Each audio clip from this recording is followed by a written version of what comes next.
Assalamualaikum dan salam sejahtera. Hari ini saya mau buat sedikit panduan ringkas pembinaan item khususnya untuk membezakan konstruk. Jadi walaupun sekarang ni ada kemudahan AI, tapi pengalaman saya AI ini kalau buat soalan lemah sungguh, terutama kalau soalan objektif dan soalan struktur. Dia bagus untuk soalan esei, dia okey sikit, dan membuat peraturan pemarkahan. Kalau soalan padanan, isi ke tempat kosong ada bagus. Tapi itu pun kita kena semak juga. Okey, jadi soalan ni, saya kalau buat soalan kan, saya suka buat soalan yang ada bersifat diagnostik. Apa dia? Ataupun kita panggil soalan cari gaduh.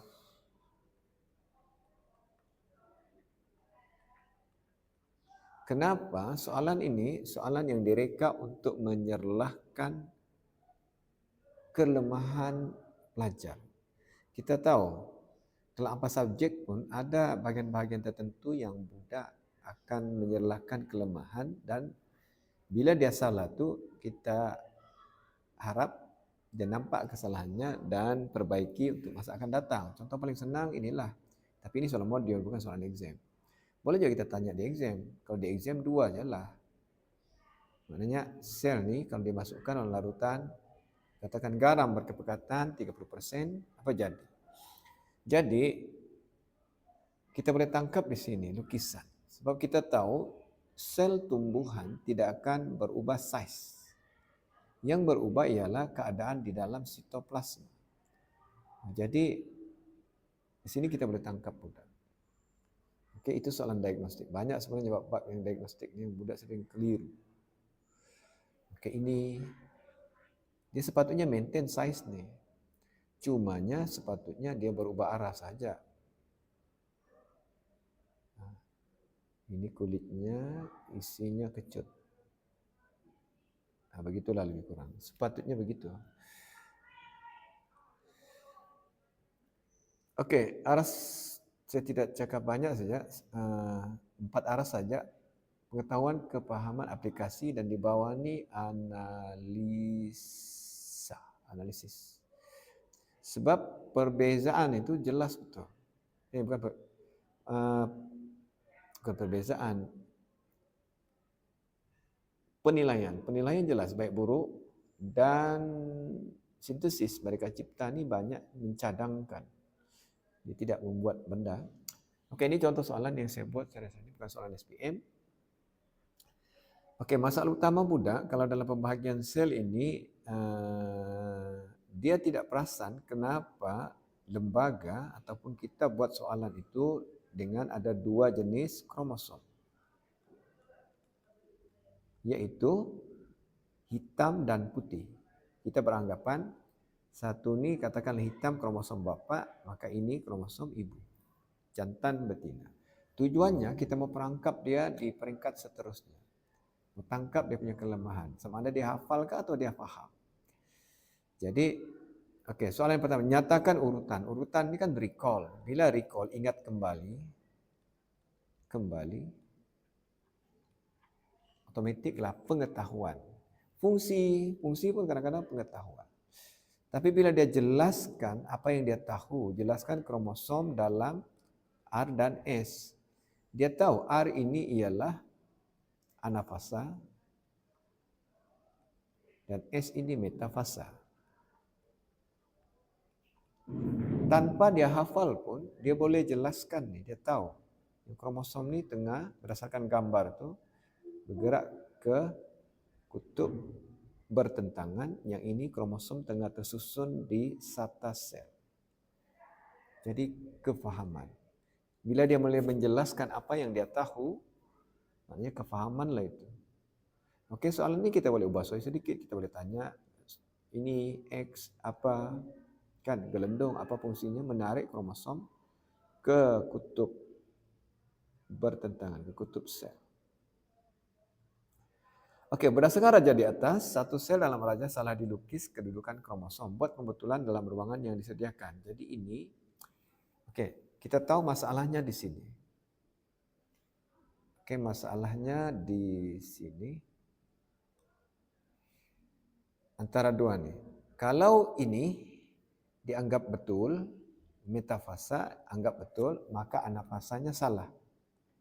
Maknanya ini kena dia betulkan sebab kalau metafasa di atas kromosom hitam, maka sepatutnya ini kromosom hitam besar. Ini kromosom hitam, kromosom putih besar, dan ini kromosom hitam kecil. Nah, begitu dia punya lukisan sepatutnya. Jadi sepatutnya kalau dia lukis anafasa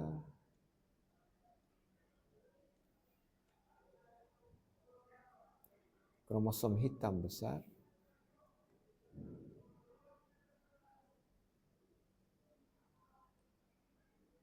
oke, di sebelah pun kromosom hitam besar.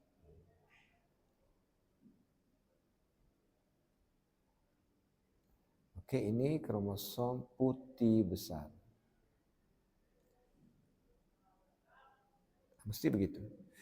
Ini aplikasi lah, maknanya dia faham, dia boleh apply ilmu, dia boleh tahu mana salah, mana betul, dan bagaimana kedudukan kromosom itu sepatutnya apply di aplikasi ilmu yang dia ada.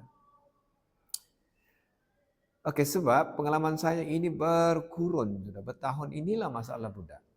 Kamu tengok ni, memang inilah masalah budak. Kamu tengok, ini kan meiosis, ini meiosis. Sepatutnya warna ini berlawanan sebab dia komplement pasangan yang tadi kan.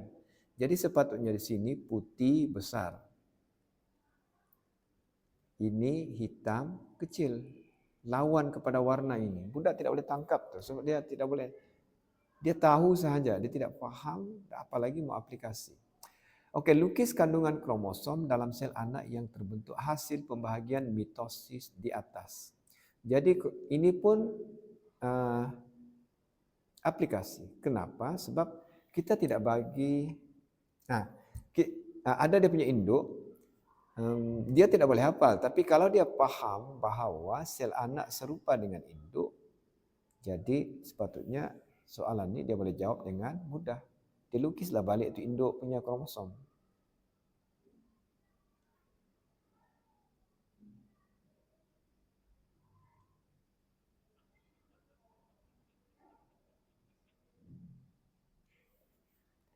Mesti ada belang dan saiz. Tidak ada warna dan saiz. Maknanya dia recall, dia ingat buku. Jadi kalau buku rujukannya itu putih semua, maka putih je lah dilukisnya di situ. Kalau hitam, hitam je lah dilukisnya di situ. Okey, dan yang terakhir, perbezaan di antara, banding beza antara kepahaman dengan aras analisa. Okey. Analisa ni kita tahu menjelaskan terperinci. Jadi benda yang sama tapi cara jawabnya berbeza. Contoh, terangkan dua perbezaan antara sistem pengangkutan manusia dan ikan. Aras kepahaman ialah mempunyai 4 ruang jantung. Lawannya 3 ruang jantung. Setakat itu sahaja. Tidak perlu dijelaskan lebih lanjut. Peredaran ganda 2. Peredaran tunggal. Tapi kalau aras analisa mempunyai 4 ruang jantung, iaitu di sinilah bezanya nih. 2 atrium dan 2 ventricle. 1 atrium dan 1 ventricle. Iaitu darah melalui jantung sekali sahaja. Ini kita panggil menganalisa, menjelaskan sesuatu lebih terperinci. Cuma kadang-kadang saya perhati lembaga ni, bila soalan perbandingan dia bawa ke soalan struktur,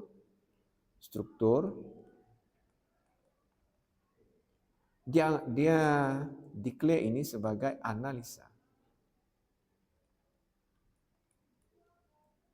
Itu sebabnya ruang jawapan tu kecil saja. Sebenarnya tu kalau ikut aras kepahaman saja. Dia tak perlu jelas lebih lanjut. Okey, itu sahaja.